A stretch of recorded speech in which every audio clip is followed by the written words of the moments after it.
ಹರೇ ಕೃಷ್ಣ. ನೋಡ್ತಾ ಇದ್ದೀರಲ್ಲ ಸ್ನೇಹಿತರೆ, ಗೋಪೂಜೆ ಮಾಡೋದನ್ನು.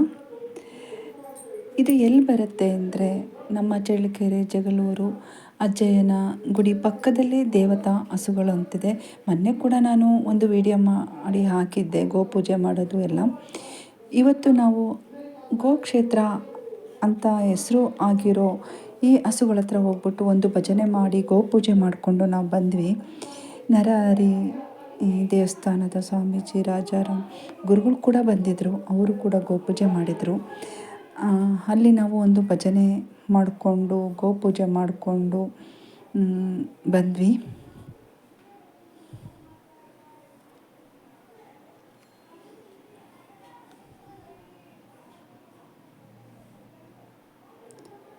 ಇದು ಎಲ್ಲಿ ಬರುತ್ತೆ ಅಂದರೆ ಜಗಳೂರು ಅಜ್ಜಯ್ಯನ ಗುಡಿ ಅಂತ ಇದೆ ಚಳ್ಳಕೆರೆಯಲ್ಲಿ. ಅದ್ರ ಪಕ್ಕದಲ್ಲೇ ನನ್ನಿವಾಳ ಅಂತಿದೆ. ಅಲ್ಲಿ ಸ್ವಲ್ಪ ದೂರ ಅಷ್ಟೇ, ಭಾಳ ಏನು ದೂರ ಇಲ್ಲ. ಪಕ್ಕದಲ್ಲಿ ದೇವತಾ ಹಸುಗಳಂತ ಒಂದು 400 ಹಸುಗಳಿದೆ. ನಾವು ಆಗಾಗ ಹೋಗ್ಬಿಟ್ಟು ಗೋಕ್ಷೇತ್ರ ಅಂತಲೇ ಹೆಸರು ಆಗಿರೋ ಆ ಸ್ಥಳದಲ್ಲಿ ಹೋಗ್ಬಿಟ್ಟು ಭಜನೆ ಮಾಡ್ಕೊಂಡು ಬರ್ತೀವಿ.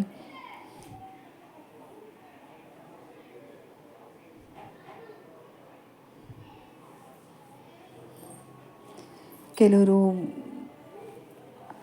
ಅಲ್ಲಿ ಬಂದ್ಬಿಟ್ಟು ಗೋಪೂಜೆ ಎಲ್ಲ ಮಾಡಿ ಭಜನೆ ಮಾಡಿ ಬರ್ತಾರೆ. ಪಕ್ಕದಲ್ಲೇ ಅಜ್ಜಯ್ಯನ ಗುಡಿ ಕೂಡ ಇದೆ, ಕೆರೆ ಕೂಡ ಇದೆ.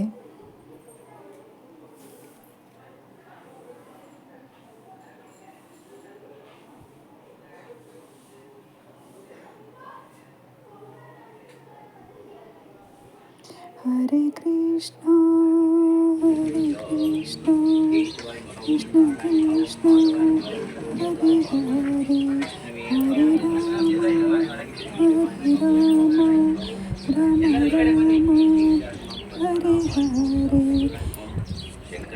ಅವತ್ತಲ್ಲಿ ಏನಕ್ಕೆ ಹೋಗಿದ್ದು ಅಂದರೆ ಹಸುಗಳಿಗೆ ಅಲ್ಲಿ ನೆರಳಿರಲಿಲ್ಲ. ಅಲ್ಲಿ ಶೆಡ್ಡೆಲ್ಲ ಹಾಕಿ ಅದರ ಒಂದು ಉದ್ಘಾಟನಾ ಕಾರ್ಯಕ್ರಮ ಇತ್ತು. ಹಾಗಾಗಿ ಹೋಗಿ ನಾವು ಆ ಕಾರ್ಯಕ್ರಮಕ್ಕೆ ಭಾಗವಹಿಸಿ ಬಂದ್ವಿ. ಶ್ರೀ ನೂತನ ಗೋ ನಿವಾಸ ದೇವತಾಭ್ಯೋ ನಮಃ. ನಾನಾ ದಿವ್ಯ ಪರಿಮಳ ಪತ್ರ ಪುಷ್ಪಾಣಿ ಪೂಜಯಾಮಿ ಧೂಪಮಾಘ್ರಾಪಯಾಮಿ ದೀಪಂ. ಓಂ ನಿರ್ವಾಸನ್ ಓಂ ಸಾಜ್ಯಂ ತ್ರಿವರ್ತಿ ಸಂಯುಕ್ತಂ ವಹ್ನಿಯಾ ಯೋಜಿತಂ ಮಯಾ ಗೃಹಾಣಮಂಗಳಂ ದೀಪಂ ತ್ರೈಲೋಕ್ಯಂ ತಿಮಿರಾಪಹಂ ಭಕ್ತ್ಯಾ ದೀಪಂ ಪ್ರಯಚ್ಛಾಮಿ ದೇವಾಯ ಪರಮಾತ್ಮನೇ.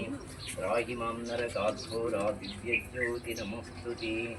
ನೂತನ ಗೋ ನಿವಾಸ ದೇವತಾಭ್ಯೋ ನಮಃ. ಉತ್ತರ ನೀರಾಜನಂ ದರ್ಶಯಾಮಿ. ಜೈ ಮಂಗಳ ನಮಃ ಪಾರ್ವತಿ ಪತಿ ಹರ ಹರ ಮಹಾದೇವ.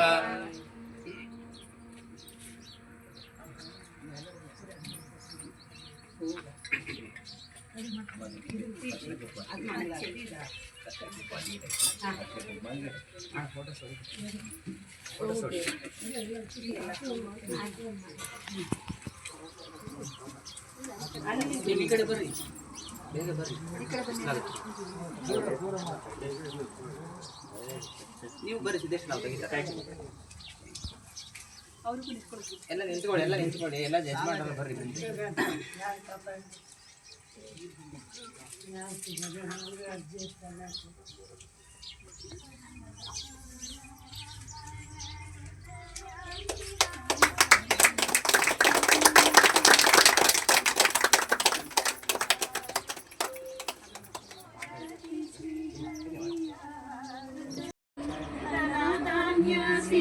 ಸಂಪದ ಕೊಟ್ಟು ಸಲಹು ಲಕ್ಷ್ಮಿಯೇ ನಿನಗಾರತಿ. ಶ್ರೀಧನಲಕ್ಷ್ಮಿಯೇ ನಿನಗಾರತಿ. ದುಷ್ಟ ಮಹಿಷನ ಕೊಂದು ಮಹಿಷ ಮರ್ದಿನಿಯಾದ ಶ್ರೀ ಶಿವಶಂಕರಿ ನಿನಗಾರತಿ. ಚಂಡಮುಂಡಾಸುರನ ರುಂಡವ ತಳಿದಂತ ರಾಜರಾಜೇಶ್ವರಿ ನಿನಗಾರತಿ. ರಾಜರಾಜೇಶ್ವರಿ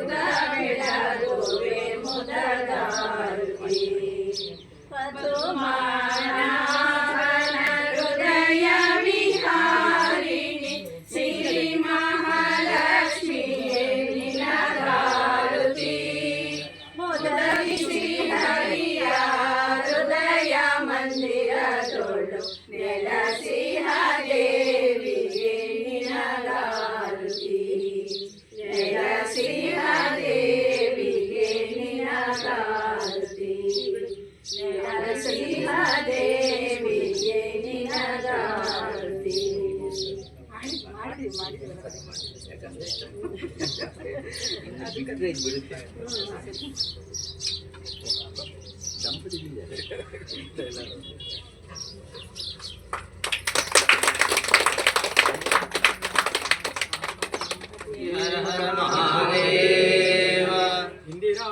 ರಮಣ ಗೋವಿಂದ ಗೋವಿಂದ. ನಮಃ ಶ್ರೀ ಯತಿರಾಜಾಯ ವಿವೇಕಾನಂದ ಸೂರಯೇ ಸಚ್ಚಿತ್ ಸುಖ ಸ್ವರೂಪಾಯ ಸ್ವಾಮಿನೇ ತಾಪಹಾರಿಣೇ ಸ್ವಾಮಿನೇ ತಾಪಹಾರಿಣೇ ಸ್ವಾಮಿನೇ ತಾಪಹಾರಿಣೇ. ಮೊದಲಿಗೆ ನನ್ನ ಆರಾಧ್ಯ ದೈವರಾದ ದಿವ್ಯತ್ರಯರಿಗೆ ಮತ್ತು ಭಾರತದ ಸನಾತನ ಪರಂಪರೆಯ ಎಲ್ಲ ಸಾಧು ಮಹಾತ್ಮರಿಗೆ ಮತ್ತು ಇಂದಿನ ಕಾರ್ಯಕ್ರಮದ ದಿವ್ಯ ಸಾನ್ನಿಧ್ಯವನ್ನು ವಹಿಸಿ ಗೋಪೂಜೆ ಮತ್ತು 2 ಶೆಡ್ಗಳ ಪೂಜೆ ನೆರವೇರಿಸಿ ಉದ್ಘಾಟನೆ ನೆರವೇರಿಸಿಕೊಟ್ಟ ಡಾಕ್ಟರ್ ವೈ ರಾಜಾರಾಮ್ ಗುರುಗಳಿಗೆ ಭಕ್ತಿಯಿಂದ ಶ್ರದ್ಧೆಯಿಂದ ನಾನು ನಮಸ್ಕಾರಗಳನ್ನು ತಿಳಿಸ್ತಾ ಇಂದಿನ ಕಾರ್ಯಕ್ರಮಕ್ಕೆ ನಾನು ಒಂದೆರಡು ಪ್ರಾಸ್ತಾವಿಕವಾಗಿ ಮಾತಾಡೋಕ್ಕಿಂತ ಮುಂಚೆ ಎಲ್ಲರಿಗೂ ಸ್ವಾಗತವನ್ನು ಕೋರುತ್ತೇನೆ. ಈ ಕಾರ್ಯಕ್ರಮ ಕೆಲವೇ ತಿಂಗಳ ಹಿಂದೆ 2 ಶೆಡ್ಡು ಆ ಶೆಡ್ಡು ಮತ್ತು ಆ ಕಡೆ ಶೆಡ್ಡು 2 ನಿರ್ಮಾಣ ಆಗಿತ್ತು. ಮತ್ತು ಇಲ್ಲೇ ಕಾರ್ಯಕ್ರಮ ಮಾಡಿದಾಗ ಅದು ವಿವರವಾಗಿ ಮುಂದೆ ತಿಳಿಸ್ತಾ ಹೋಗ್ತೀನಿ. ಈ ಕಾರ್ಯಕ್ರಮಕ್ಕೆ ಆಗಮಿಸಿರುವ ಡಾಕ್ಟರ್ ವೈ ರಾಜಾರಾಮ್ ಗುರುಗಳಿಗೆ ನಿಮ್ಮೆಲ್ಲರ ಪರವಾಗಿ ಅತ್ಯಂತ ಭಕ್ತಿಪೂರ್ವಕವಾಗಿ ನಾನು ಸ್ವಾಗತವನ್ನು ಈ ಕಾರ್ಯಕ್ರಮದ ಬಗ್ಗೆ ತಿಳಿಸಿ ಈ ಥರ ಇದೆ ಅಂತ ಹೇಳಿದಾಗ ಒಪ್ಕೊಂಡು ಬಹಳ ಪ್ರೀತಿಯಿಂದ ಬಂದಂತಹ ತಾಲೂಕು ವಿಶ್ವ ಹಿಂದೂ ಪರಿಷತ್ನ ಅಧ್ಯಕ್ಷರಾದ ಶ್ರೀಯುತ KM ಯತೀಶ್ ಅಣ್ಣವರಿಗೆ ಜೋರ ಚಪ್ಪಾಳೆಯೊಂದಿಗೆ ಧನ್ಯವಾದವನ್ನು. ಅದೇ ರೀತಿಯಲ್ಲಿ ಕಾರ್ಯಕ್ರಮದ ರೂವಾರಿಗಳು ಅಂತಂತಂದರೆ ಈ ಶೆಡ್ ನಿರ್ಮಾಣ ಆಗಲಿಕ್ಕೆ ಒಂದು ರೀತಿಯಲ್ಲಿ ಫಸ್ಟು ಬಂದಾಗ ಅದು ಯಾರ್ಯಾರ ಮೂಲಕ ನನಗೆ ಪರಿಚಯ ಆಯಿತು. ಆನಂತರ ನನ್ನೊಟ್ಟಿಗೆ ಜೊತೆಗೂಡಿಸಿ ಬಂದಂಥವರು ಶ್ರೀಮತಿ ಶುಭಾ ಅಮ್ಮವರು, ಅವ್ರಿಗೂ ಸಹ ಜೋರ ಚಪ್ಪಾಳೆಯೊಂದಿಗೆ ಅದೇ ರೀತಿಯಲ್ಲಿ ನಮ್ಮ ಕಾರ್ಯಕ್ರಮಕ್ಕೆ ಮತ್ತು ಹೋದ ಸತಿ ಮತ್ತು ಈ ಸತಿ 2 ಶೆಡ್ಗಳಲ್ಲಿ ನಿರ್ಮಾಣ ಮಾಡುವಂಥ ಸಂದರ್ಭದಲ್ಲಿ ಅನೇಕ ರೀತಿಯಲ್ಲಿ ನಮಗೆ ಸಹಾಯವನ್ನು ಮಾಡಿದಂಥ ಶ್ರೀಮತಿ ಪದ್ಮಾ ಗೋವಿಂದರಾಜ್ ಅವರಿಗೆ ಜೋರ ಚಪ್ಪಾಳೆಯೊಂದಿಗೆ ಸ್ವಾಗತವನ್ನು ಕೊಡುತ್ತೇನೆ. ಅದೇ ರೀತಿಯಲ್ಲಿ ನನಿವಾಳದ ಕಟ್ಟೆ ಮನೆಗೆ ಸೇರಿದ ಮುತ್ತಯ್ಯಗಳ ದೇವರತ್ತೆಗಳ ಮುಖಂಡರಾದಂತಹ ಗೊಂಚಗಾರ್ ಪಾಪಯ್ಯ ಅವ್ರಿಗೂ ಸಹ ನಾನು ಭಕ್ತಿಯಿಂದ ನಮಿಸ್ತಾ ಅವರಿಗೆ ಕಾರ್ಯಕ್ರಮಕ್ಕೆ ಆತ್ಮೀಯ ಸ್ವಾಗತವನ್ನು ಕೋರುತ್ತೇನೆ. ಅದೇ ರೀತಿಯಲ್ಲಿ ಈ ಕಾರ್ಯಕ್ರಮಕ್ಕೆ ಸಾಕಷ್ಟು ಜನ ಹಿರಿಯರು ಬಂದಿದ್ದಾರೆ. ಶಾರದಾಶ್ರಮದ ಭಕ್ತರು ಮತ್ತು ತ್ಯಾಗರಾಜನಗರದಲ್ಲಿ ಶ್ರೀ ಶಾರದಾದೇವಿ ಸತ್ಸಂಗ ಕೇಂದ್ರವನ್ನು ಕಳೆದ ಹಲವಾರು ವರ್ಷಗಳಿಂದ ನಡೆಸ್ಕೊಂಡು ಹೋಗ್ತಾ ಇರುವ ಶ್ರೀಮತಿ H. ಲಕ್ಷ್ಮೀದೇವಮ್ಮ, ಯಶೋದಮ್ಮ, ವಿಶಾಲಾಕ್ಷಮ್ಮ, ಶ್ರೀದೇವಿ ಶ್ರೀನಿವಾಸಪ್ಪ ಅವರು ಇರ್ಬೋದು, ಮತ್ತು ಪ್ರಮೀಳಮ್ಮ, ರಾಜೇಶ್ವರಿ ಅಮ್ಮ, ಮತ್ತು ಮಧುಮತಿ ಅಮ್ಮರು, ಪ್ರೇಮಕ್ಕರು, ಮತ್ತು ಕಲಾವತಿ ಅಮ್ಮ, ಭಾಗ್ಯಮ್ಮರು, ಪ್ರೇಮಲೀಲಾ ಅಮ್ಮರು, ಸುಧಾಮಣಿ ಅಮ್ಮರು, ನಾಗರಾಜಪ್ಪರು, ಬಸವರಾಜಪ್ಪರು, ಸರಸ್ವತಿ ಅಮ್ಮರು, ಎಷ್ಟೊಂದು ಓಂಕಾರಪ್ಪರು, ಮತ್ತು ನಮಗೆಲ್ಲದಕ್ಕಿಂತ ಮುಖ್ಯವಾಗಿ ನನಗೆ ಎಲ್ಲ ಕಾರ್ಯಕ್ರಮಕ್ಕೂ ಅತ್ಯಂತ ಬೆಂಬಲವನ್ನು ಕೊಡುವ ನಿವೃತ್ತ ದೈಹಿಕ ಶಿಕ್ಷಕರಾದ ನರಹರಿನಗರದ ರಾಮಚಂದ್ರಪ್ಪನವರು, ಎಲ್ಲರಿಗೂ ನಾನು ಅತ್ಯಂತ ಆತ್ಮೀಯವಾಗಿ ಈ ಕಾರ್ಯಕ್ರಮಕ್ಕೆ ಸ್ವಾಗತವನ್ನು ಕೊಡುತ್ತೇನೆ. ಇದು ಸ್ವಾಗತ ಭಾಷಣ ಆಯಿತು. ಈಗ ಪ್ರಾಸ್ತಾವಿಕವಾಗಿ 2 ಮಾತು ಹಾಡಬೇಕಂತ ಅಂದ್ಕೊಂಡಾಗ ನಾವು ಫಸ್ಟ್ ಬಂದಾಗ ಇಲ್ಲಿ ಯಾವ ಶೆಡ್ಡು ಇರಲಿಲ್ಲ, ಅದೊಂದು ಇತ್ತು ಅಷ್ಟೇ, 2 ಏನೂ ಇರಲಿಲ್ಲ, ಖಾಲಿ ಇತ್ತು. ಖಾಲಿ ನೆಲದಲ್ಲಿ ಬೀಜವನ್ನು ಬಿತ್ತಿ ನಮಗೆ ಪ್ರೋತ್ಸಾಹ ಕೊಟ್ಟಂಥ ಶುಭಾಮ್ ಅವರು 1 ವರ್ಷದಿಂದ ಬಂದಿದ್ವಿ, ಸುಮ್ಮನೆ ಬಂದು ಗೋಪೂಜೆ ಮಾಡ್ಕೊಂಡು ಹೋದ್ವಿ. ಅದಕ್ಕಿಂತ ಮುಖ್ಯವಾಗಿ ನಾನು ಒಂದು ಕಾರ್ಯಕ್ರಮದಲ್ಲಿ ಹೇಳಿದ್ದೆ, ವಾಸವಿ ವನಿತಾ ಸಂಘದವರು ಮಹಿಳಾ ದಿನಾಚರಣೆಯನ್ನು ಫಸ್ಟ್ ಇಲ್ಲಿ ಆಚರಿಸಿದ್ರು. ನಾನು ಆಗ ಇದು ಪರಿಚಯ ಆಯಿತು. ಆನಂತರ ಹಲವಾರು ಸಂದರ್ಭಗಳಲ್ಲಿ ನಾನು ಶುಭಾಮ್ಮರು, ಪದ್ಮಕ್ಕರು, ಮೋಹಿನಿ ಅಮ್ಮ, ತಿಪ್ಪಮ್ಮ, ಇನ್ನು ಅನೇಕ ಜನರ ಭಕ್ತ ಮಹಿಳೆಯರು ಬಂದು ಇಲ್ಲಿ ಅನೇಕ ರೀತಿಯ ಗೋಪೂಜೆಯನ್ನು ಇನ್ನು ಅನೇಕ ಚಟುವಟಿಕೆಗಳನ್ನು ಮಾಡ್ತಾ ಬಂದರು. ಆ ಟೈಮಲ್ಲಿ ಫಸ್ಟಿಗೆ ಬಂದಾಗ ತುಂಬ ಹಸುಗಳಲ್ಲಿ ನೋಡಿ ತುಂಬ ಬೇಜಾರಾಯಿತು, ನೋವಾಯಿತು. ಯಾಕೆ ಹಸುಗಳಿಗೋಸ್ಕರ ನಾವು ಒಂದು ಶೆಡ್ ಮಾಡಬಾರ್ದು ಅಂತ ನಿರ್ಧಾರ ಮಾಡಿ ನಾವು ಆರಂಭ ಮಾಡಿದ್ದು ಚಿಕ್ಕ ಪ್ರಮಾಣದಲ್ಲಿ, ಆ ಕಡೆದು 2 ಶೆಡ್ಡು ಫಸ್ಟಿಗೆ ನಿರ್ಮಾಣ ಆಯಿತು. ಇನ್ನೊಂದು ಸಂತೋಷ ವಿಷಯ ಅಂದರೆ ಆಗ ಸಹ ಪೂಜ್ಯ ವೈ ರಾಜಾರಾಮ್ ಗುರುಗಳೇ ಬಂದಿದ್ದರು, ಈಗೂ ಸಹ ಮತ್ತೆ ವೈ ರಾಜಾರಾಮ್ ಗುರುಗಳೇ ಬಂದಿದ್ದಾರೆ. ಆ ಕಾರ್ಯಕ್ರಮಕ್ಕೋಸ್ಕರ ಈ ಕಾರ್ಯಕ್ರಮ ಅದ್ಧೂರಿಯಾಗಿ ನಡೆಯಲ್ಪಡ್ತಾ ಇದೆ. ಜನನು ಭಕ್ತರು ಹೆಚ್ಚಿನ ಸಂಖ್ಯೆಯಲ್ಲಿ ಎಲ್ಲ ಬಂದಿದ್ರೆ ಭಾಳ ಸಂತೋಷ ಆಯಿತು. ಹಾಗಾಗಿ 2 ಕಡೆ ನಿರ್ಮಾಣ ಆಗಿತ್ತು. ಮತ್ತೆ 2 ಕಡೆ ಆಗಲಿಕ್ಕೆ ಪೂಜ್ಯ ವೈ ರಾಜಾರಾಮ್ ಗುರುಗಳೇ ಮತ್ತೆ ಅಡಿಪಾಯವನ್ನು ಹಾಕಿದ್ರು. ಶ್ರೀ ನರಹರಿ ಸೇವಾ ಪ್ರತಿಷ್ಠಾನದಿಂದ ಹಣವನ್ನು 10,000 ರೂಪಾಯಿಗಳ ಹಣವನ್ನು ನಾವು ಕೊಡ್ತೇವೆ ಅಂತ ಅವರು ಘೋಷಣೆ ಮಾಡಿದ್ರು. ಅವರೊಟ್ಟಿಗೆ ಪ್ರೇಮಕ್ಕವರು ಮತ್ತು ಸುಧಾಮಣಿಯಮ್ಮವರು ಮತ್ತು ಪದ್ಮಮ್ಮವರು, ಇನ್ನೂ ಅನೇಕ ಜನರು, ವಿಶಾಲಾಕ್ಷಮ್ಮವರು ಮತ್ತು ಅವ್ರಿಗೆ ಗೊತ್ತಿರೋ ಎಷ್ಟೋ ಜನ ಭಕ್ತರು, ಜ್ಯೋತಿ, ಮಧುಮತಿ ಅಂತ ಅವರು, ಇನ್ನು ಅನೇಕ ಭಕ್ತರು ನಮಗೆ ಸಹಾಯವನ್ನು ಮಾಡಿದ್ರು.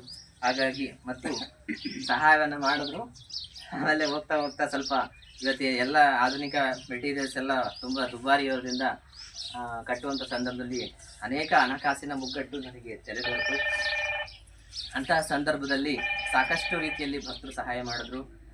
ನಮ್ಮ ಮನೆಯಲ್ಲಿ ವೈಯಕ್ತಿಕವಾಗಿ ನನಗೂ ಸಹಾಯ ಮಾಡಿದ್ರು. ಹಾಗಾಗಿ ಎಷ್ಟೇ ಕಷ್ಟ ಆಗಲಿ ಮತ್ತೆ 2 ಶೆಡ್ ನಿರ್ಮಾಣ ಮಾಡಲೇಬೇಕು ಅಂತ ನಮ್ಮ ದೃಢ ಸಂಕಲ್ಪ ಆಗಿತ್ತು.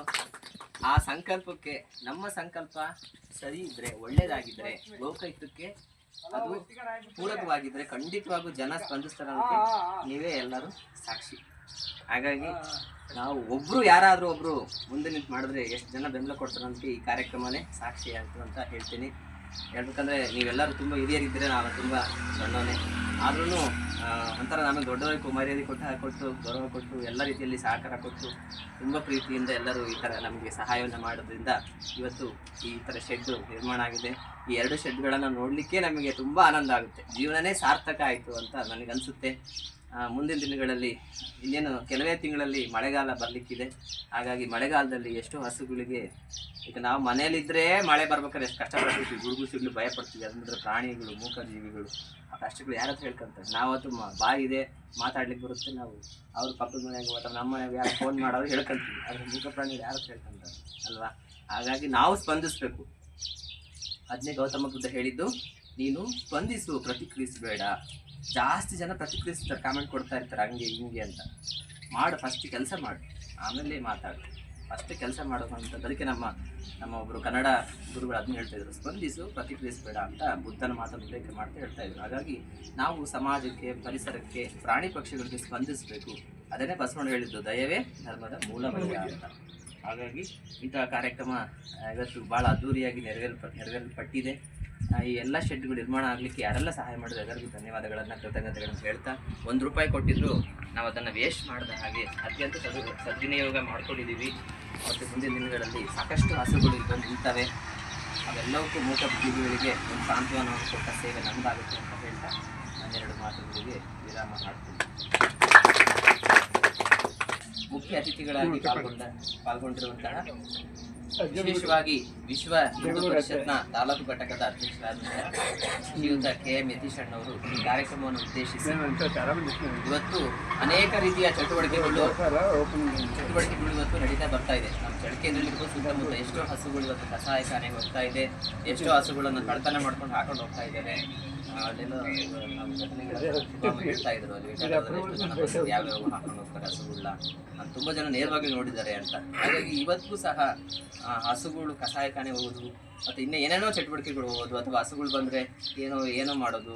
ಈ ಪತ್ರಿಕೆಗಳ ನ್ಯೂಸಲ್ಲೇ ಎಷ್ಟು ನೋಡ್ತಿರ್ತಲ್ಲ, ಆಲ್ಕರಿಗೆ ಕೆಚ್ಚಲನ್ನೇ ಕೊಯ್ದು ಹಾಕೋದು, ಇನ್ನೇನೋ ಕೊಯ್ದು ಹಾಕೋದು, ಅಥವಾ ಇನ್ನೇನೋ ಮಾಡೋದು ಅಲ್ವಾ? ಈ ಥರ ಘಟನೆಗಳು ಸಾಕಷ್ಟು ಸಮಾಜದಲ್ಲಿ ನಡೀತಾ ಇದೆ. ಹಾಗಾಗಿ ನಾವು ಗೋಸಂತತಿಯನ್ನು ಉಳಿಸಿ ಬೆಳೆಸುವ ನಿಟ್ಟಿನಲ್ಲಿ ವಿಶೇಷವಾಗಿ ವಿಶ್ವ ಹಿಂದೂ ಪರಿಷತ್ತು, ಇನ್ನು ಬಜರಂಗ ದಳ, ಇನ್ನು ಅನೇಕ ಹಿಂದೂ ಧರ್ಮಕ್ಕೆ ಅಥವಾ ಹಿಂದೂ ಸಂಘಟನೆಗಳು ಸಂಬಂಧಪಟ್ಟ ಹಾಗೆ ಇರುವಂಥ ಸಂಸ್ಥೆಗಳು ಕೆಲಸವನ್ನು ಮಾಡ್ತಾ ಇದೆ. ಇನ್ನೂ ಹೆಚ್ಚಿನದಾಗಿ ಮಾಡಲಿ ಅಂತ ಹೇಳ್ತಾ ಕಾರ್ಯಕ್ರಮದ ಬಗ್ಗೆ ಯತೀಶ್ ಅಣ್ಣವರು ಮಾತಾಡಲಿ ಅಂತ ನಾನು ಕೇಳ್ತೇನೆ.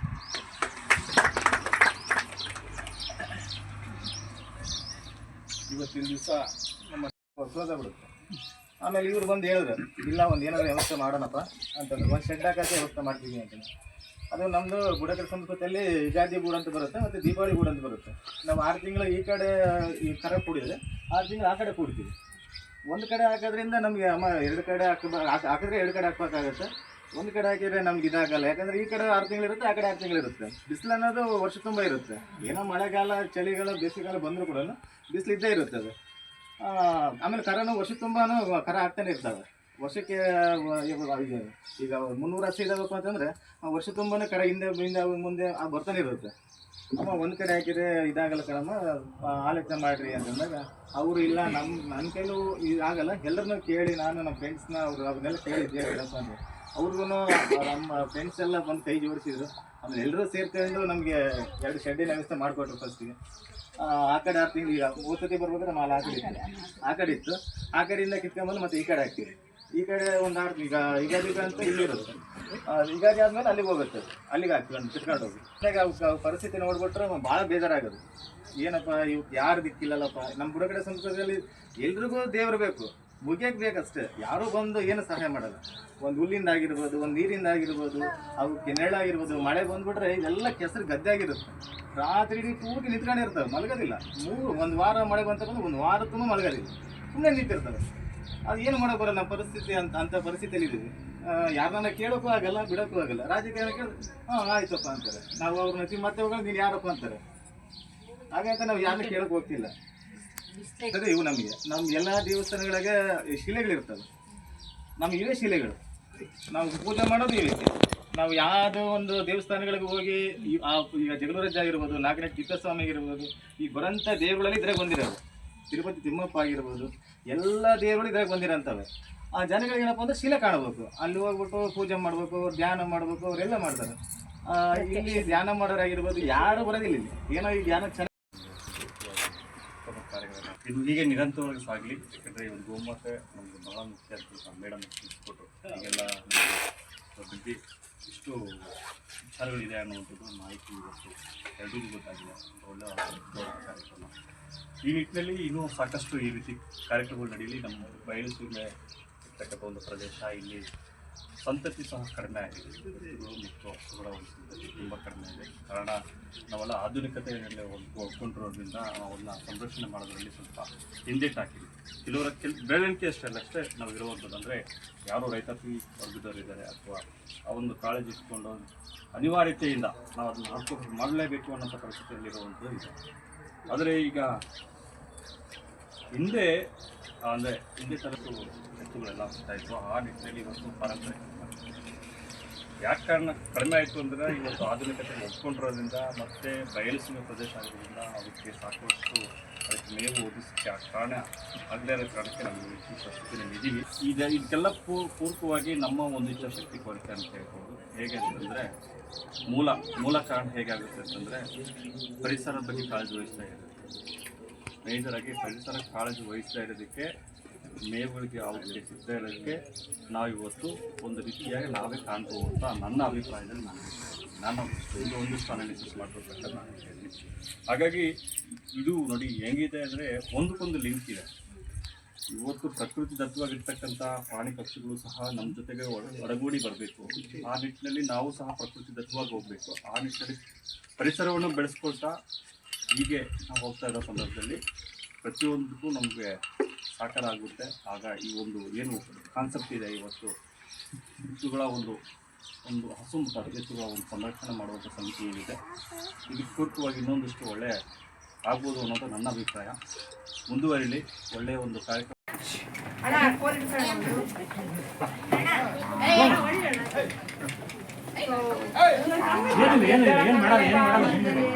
ಏನು ಮಾಡಲ್ಲ ಸುಮ್ಮನೆ